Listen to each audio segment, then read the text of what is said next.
Yeah, I just want to be the greatest. This video is brought to you by Patreon show sponsor, your friend and mine, The Third Era, and his wife, Leslie Arambula. She's an author, a teacher, and an editor. If you need any of your work edited, please check out our website, lesliearambula.com. I will leave a link in the description below.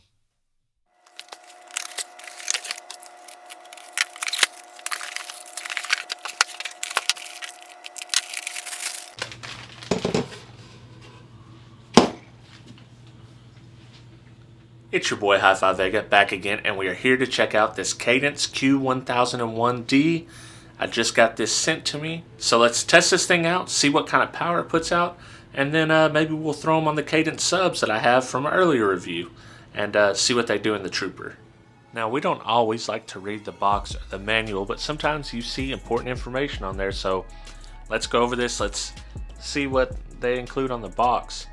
Obviously, you're going to get your ratings. We're rated 350 watts at 4 ohms, 600 at 2, and 1000 at 1 ohm. Obviously, we got the max power rating there.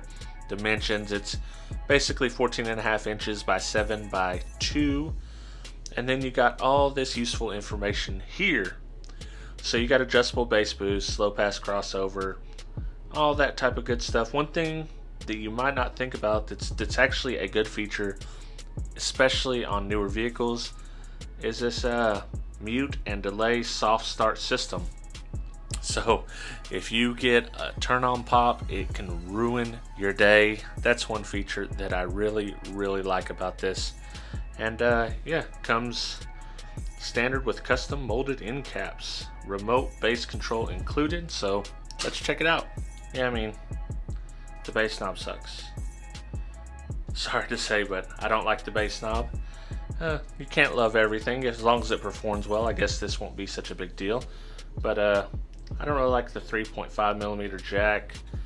This is not a user replaceable cord easily, and it's a cheap plastic case. Let's see what the dial feels like.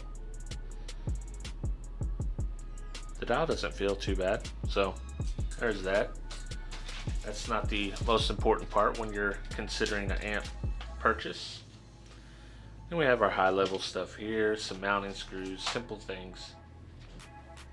As far as the amp is concerned, we have an input and an output. We have the gain, low pass filter, subsonic filter, bass frequency, and then a bass boost, high input.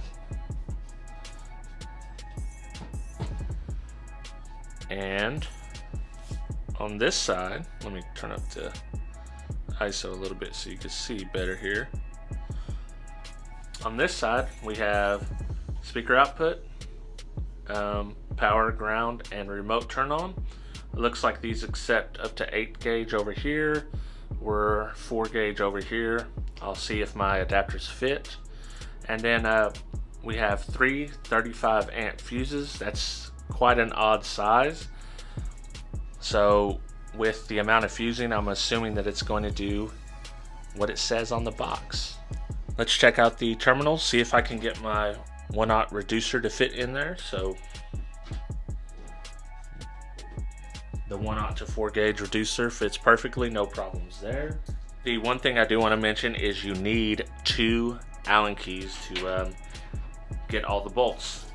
The power and ground take a 3mm, and the remote and speakers take a 2.5. Being so close, I really wish they would have just made them all take 3mm or 2.5. But it's a small annoyance. It's just something I felt like I needed to point out to y'all.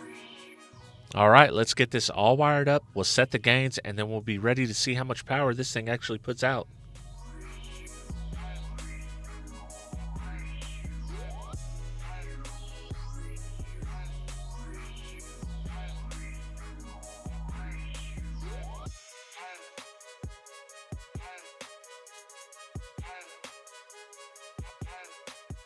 Let's start with the 4 ohms mono test. We're using a 40 Hz track, and it is rated 350 watts by 1.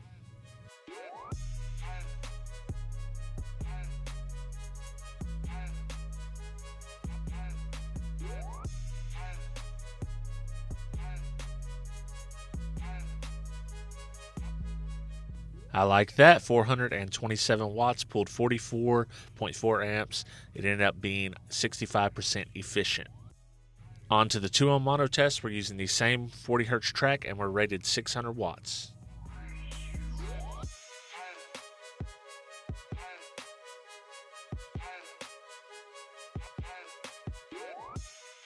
Alright, okay, we got 703 watts, pulled 77 amps, and ended up being 62% efficient. Here's the big one, the 1 ohm mono test. We're using the same 40 hertz track, and we were rated 1000 watts.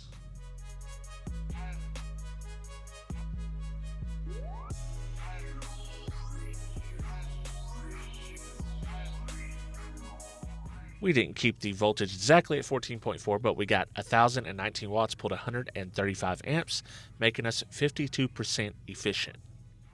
Some of you might remember the review I done of the Cadence UD12s. I still have those. I decided let's pair this up. They're a match made in heaven. This 1000 watt amp, 450 watt RMS subs. It's an under $500 combo. I think it's a pretty good value, but I'm going to do a temporary setup in the Trooper just so you guys can listen to them. I've never done an Spl Run in the Trooper, so this is just, we're just going to play around here and see what it does, throwing it in, doing no tweaking, no anything. So let's just get straight into it.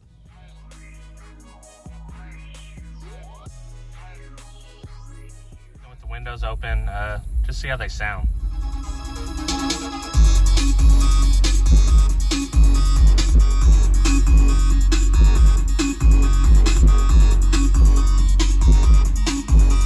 Alright, I'm going to do a Spl Run now. I've never done an Spl Run in this vehicle, so this is just throwing it in, seeing what it does. We're on the windshield here, so don't expect high scores. This will be the first run I've ever done in this, but it's just a point of reference for us, so let's get to it.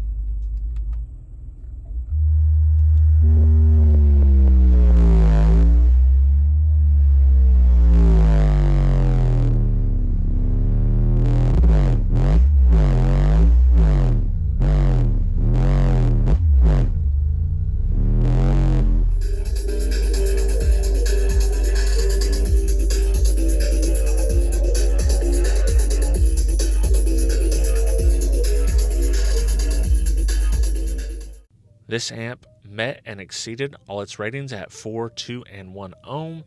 I think it's a pretty good amp for the money, at $275. That's the full MSRP on this amp. The Ultra Drive 12s are like $105 each. I think that's a pretty sweet combo for under $500 if you're looking to get you a system, just to start with. And I think that is a pretty solid setup, and it did get pretty loud in the Trooper. I'll tell you, for under $500, it was pretty impressive. I hope y'all did enjoy this video. I appreciate you watching. If you could, hit that like button, share, subscribe, hit the bell, do all that jazz. I will leave product links in the description below so you can check these out if you would like to. And let me know what you think about this amp in the comments. Have any of you used this amp? If you have, comment. If you haven't, just let me know what you think about it in the context of this video. So I will catch you guys on the next one.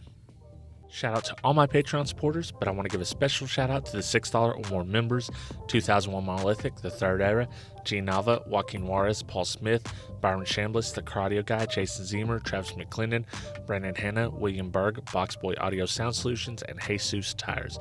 For as little as $2 a month, you can join the team and get exclusive Patreon-only content not available on YouTube.